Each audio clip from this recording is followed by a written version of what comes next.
Yeah, I mean, it was pretty tight in the first period. Not a lot. They've been playing pretty tight hockey. We knew that coming in. And, you know, that was a big goal. It did put energy in the building, maybe because it was him too. It put a little more extra juice in the building, and then able to get another one, you know, right after that. So that was a turning point in the game. Mark?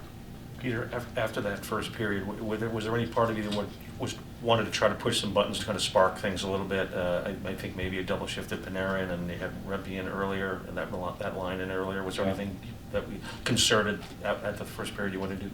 I thought that there was a lot of things that we did well in the first period, defensively.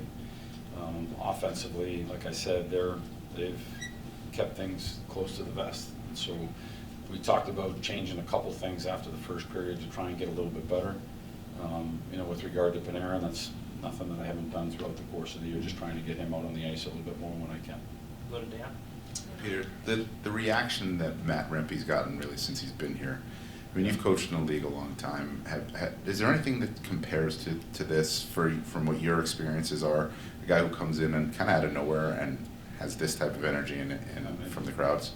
Not a lot. I mean, I can't think of something of to the question that you're asking. I can't think of a player that's come in and had that impact on a team, on a fan base, on a city.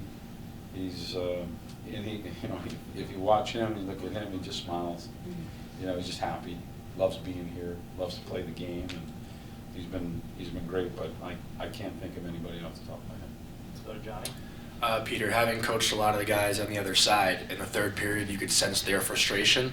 Is that something that you had talked to your team about? Just, you know, playing in between the whistles, not getting into the scrums post whistles, because it seemed like, you know, Van Riemsdyk and Wilson have been trying to stir it up the entire night.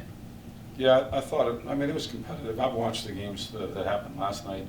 I didn't get a chance to watch the one that happened before us, but I mean, it's playoffs. It's competitive out there, and they're gonna be physical, and we're gonna try and do the same. There's gonna be emotion between the two teams. I didn't think anything was really out of line with that. We did want to try and stay out of the box and not have guys parading with the box just because of the score and the time. Once you get to 12 minutes, 10 minutes, you'd rather just play it out. Go to Bruce. Peter, getting the first one, just getting out of the gate the way you did, you know, how pleased are you in that regard? It's you're here to win games, and so it's obviously good to get the first one. And we'll have meetings tomorrow. I think there's things that we could have done better. I'm sure they'll have the same meetings. Everything ratchets up a little bit more. We're going to need to be ready. And but it was, you know, you can only do one at a time, and you need to win one at a time. And so for that, the result was good. Go to Molly. Peter, did you feel like the way this game was officiated made it difficult to get a flow for the game, and how do you think your team worked through that? In the first, it was a little bit difficult because guys, I think they come out of the locker room, and I'm not talking about the officials. I'm just saying this is the way the first period played out for them too. You know, if you think about it, it's equal on both sides. If you're getting power plays and 4-on-4, it takes some personnel out of play. You know, we have guys that do both. They duplicate shifts, so they may have gotten some shifts. You know, you could use any one of the guys that do they do power play and penalty kill and 4-on-4 and a regular shift. Well, in the first 15, 16 minutes, they've gotten all of that in the ice time, and which they're probably okay with, but the guys that didn't get the rotation and didn't get to get into the game and get to feel it, that's probably not the way that they wanted. But again, Washington had to deal with the same thing. They're using the same type of personnel. Go to Vince. Peter, what did you think was most effective about you guys defensively today, and especially late when they're trying to make a push? I think they only had 6 shots on goal in the third period. Yeah, I mean, I thought they pushed back in the second with some pretty good chances and looks. Jesse made some big saves when we needed him to.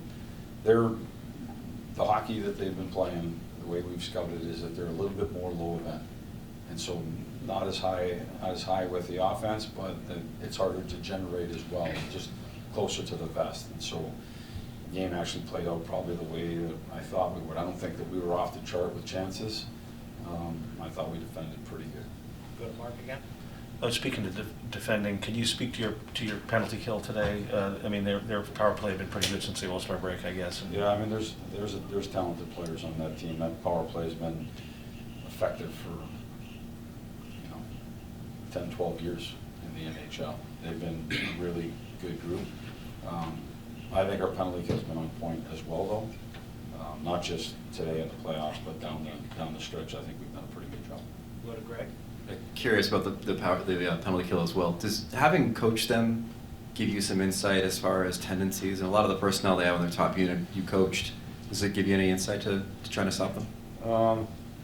I guess a little bit, because you know the personnel, but that's not how we went about our business. We do it more based on video and teaching and showing.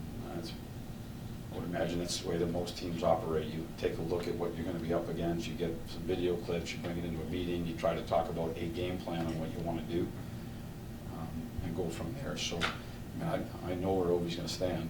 I know he might move around a little bit, but I think everybody else does too. But it's more about what they're trying to do out there, and we get that from the pre-scout meetings. Go to Larry. Yeah, I was wondering, were you generally pleased with the transition your team was able to make from regular season to playoffs? Yeah, I mean, again, there's things that we'll definitely look at tomorrow. We're try to be better. I think there's some things that we can do a little bit better. There was parts of it that I liked. There was parts of it that I thought we could have been better. Like I said, they're probably going to dissect it and do the same thing. So, overall, it's one game. We leave the regular season. We go into the playoffs. I think there's things that we can try to pick up on a little bit. We'll end with Johnny. Just in regard to the penalty kill again, do you think it's advantageous for you guys that you have a lot of your power play players also killing penalties, so they might have the instinct of what the other team might do on the man advantage? I think a lot of teams do that. They're some of their top guys on the power play, and they think the game as a power play guy and then defend it inside of the kill. But that being said, we also had guys that weren't on the power play, and they did a pretty good job as well.